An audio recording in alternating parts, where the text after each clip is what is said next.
Estamos de volta com o programa Coisa Nossa e continuamos aqui em nossos estúdios com o cientista político Wolfgang Teske, professor da Universidade Estadual do Tocantins, que vai falar com a gente sobre a Proclamação da República, que é a data celebrada aí na próxima segunda-feira. A proclamação que considera-se um golpe, né? Um golpe político, civil e militar na monarquia. Então, o professor está aqui para dar um pouco de luz para a gente sobre isso e sobre alguns monumentos e sobre a história recente do estado do Tocantins. Professor, foi um golpe a República? Segundo os historiadores e tudo que a gente vê, foi um golpe. Tinha muitos problemas e tal, mas sem dúvida foi algo armado. Inclusive, considerado primeiro presidente da República, doente daquele jeito, era uma expressão da época, e um grupo simplesmente militar toma conta e muda, né, todo um sistema. Tenho plena consciência de que foi um golpe. Inclusive tem um registro muito interessante, se alguém quiser, da Folha de São Paulo, no UOL, está disponível na internet, os presidentes da República. Faz com cientistas políticos, com historiadores, descreve toda a história de todos os presidentes da República até hoje. Então é interessante, e eles também, da mesma forma, confirmam que foi um golpe. Professor, aqui no norte de Goiás, Porto Nacional no Império era chamado de Porto Imperial. No Reinado era Porto Real. Aí com a República virou Porto Nacional, né? E com a criação, por exemplo, do Tocantins, a gente viu aí o primeiro governador do estado, o Siqueira Campos, ele implantou na Praça dos Poderes 2 monumentos que terminam contradizendo essa própria história da República. Por exemplo, o Memorial Prestes, né? Com aquela foice e o martelo ali de Niemeyer, né? E o monumento do 18 do Forte. Sim. Haveria alguma consonância entre República e esses monumentos aqui na praça, na capital do estado do Tocantins? Acho que primeiro é importante lembrar o seguinte: de onde vem essa história, né? Relacionado com Coluna Prestes, com o movimento 18 do Forte. É uma mistura, né? Porque isso remonta à velha República. Então, quando chega 1920, e realmente a velha República, ela era a elite brasileira que comandava esse país. O voto feminino era proibido, né? Então, e era uma das coisas que eles alegavam também em busca do voto feminino, da mudança e tal, mas era mais uma coisa corporativa. E o 18 do Forte, na realidade, é algo pequeno, lá em Copacabana, no Rio de Janeiro, que na realidade vai ser massacrado, mas alguns escapam ali, alguns, que nem um deles se chama Tenente Siqueira Campos e o outro Tenente Eduardo Gomes que salva.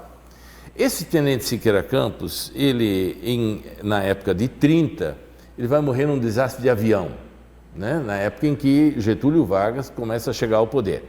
Mas antes disso, nascem outros movimentos também ligados ao tenentismo, né? Principalmente em São Paulo, que começam a se movimentar, e no Rio Grande do Sul com o Luiz Carlos Prestes, né? Da onde vem essa história, então, aqui do Tocantins, de aqui fazer um monumento, 18 do Forte, e um memorial, Coluna Prestes? Na realidade é uma questão meramente política, porque o Tocantins, ele sofreu com essa Coluna Prestes, né? Lá em Porto Nacional, professor, tem relatos de antepassados que a coluna, na verdade, matava o gado da população. Lá a Coluna Prestes empastelou um jornal, fechou um jornal, o Jornal de Porto Nacional na época, e tomou de conta do seminário, dos padres, e obrigou, inclusive, na época, o bispo da cidade pedir ajuda e informar aos presidentes militares sobre essa questão da Coluna Prestes. Eles eram chamados os revoltosos, né? Então, os revoltosos. Então, trouxe, de certa forma, prejuízo para o Estado, né? Os militares, eles sempre comandaram esse país, um golpe atrás de golpe. Então, esse Eduardo Gomes, que tinha que não é o atual senador, deixa-se bem claro, né? Fala o brigadeiro. O brigadeiro Eduardo Gomes.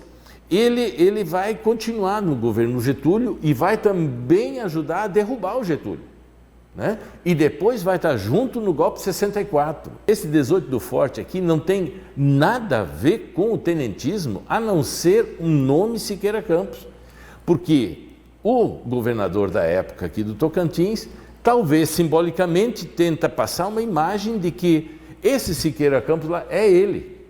Pode ser, porque inclusive a única frase em destaque no Monumento 18 do Forte é uma frase do tenente Siqueira Campos, tenente carioca.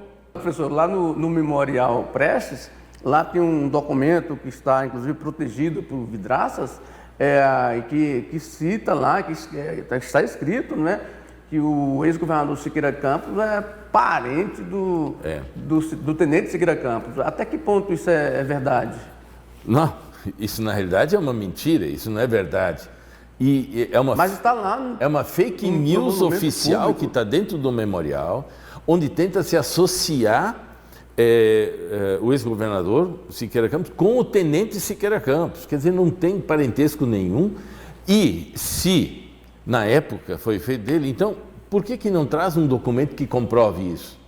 Nunca foi evidenciado um documento, olha, está aqui a ligação familiar, porque na realidade isso é uma coisa montada, isso é uma coisa forjada.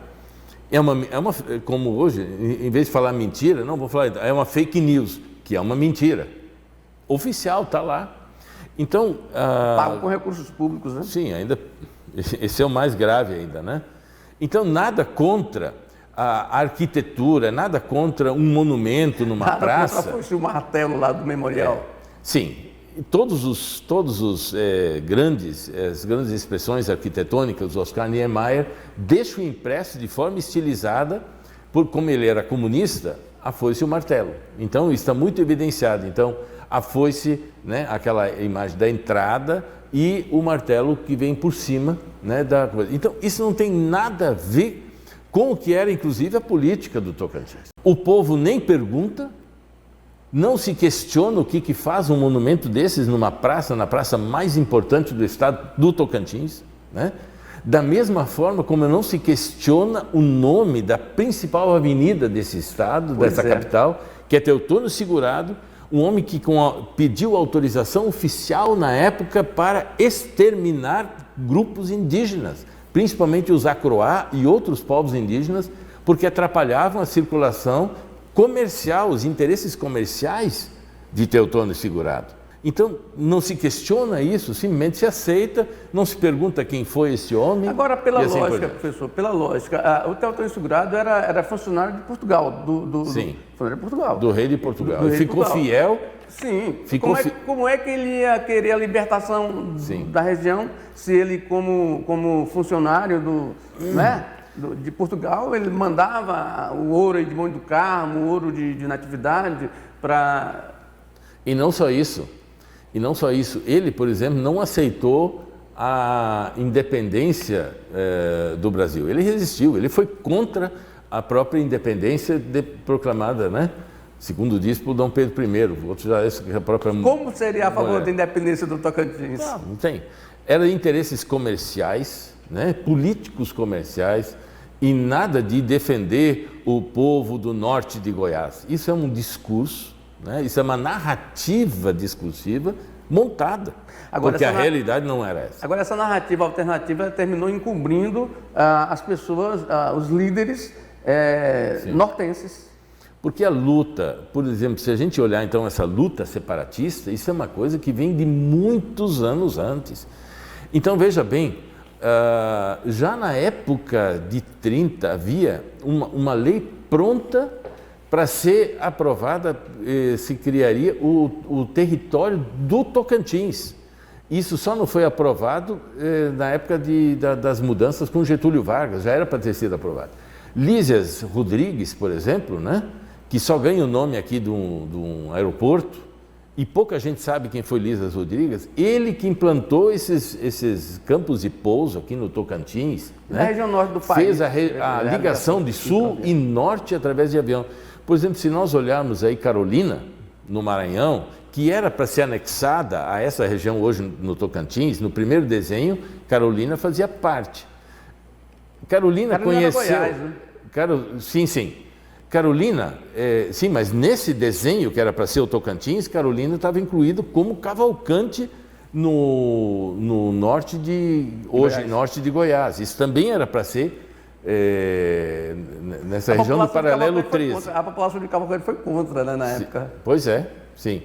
Então, eles em Carolina conheceram um avião antes de carro, só para vocês terem uma ideia, né? Isso não se fala no Tocantins. E fora essas outras lutas separatistas, inclusive Porto Nacional tem uma expressão muito forte, né? Quando o juiz lá, o doutor Frederico, não me faltou o nome, do juiz que fez todo o movimento separatista do Feliciano Braga, né? Que inclusive foi afastado de Porto Nacional por causa dessa luta separatista dele. Já tinha hino, já tinha toda uma estatística, a população, enfim, tudo, a bandeira desenhada, né? Nesses 132 anos da proclamação da República, o Tocantins precisa proclamar a sua República, né? O professor, nosso tempo está vencendo, muito obrigado pela sua participação aqui. E você aí, fique com a gente, que a gente volta já já. Oi!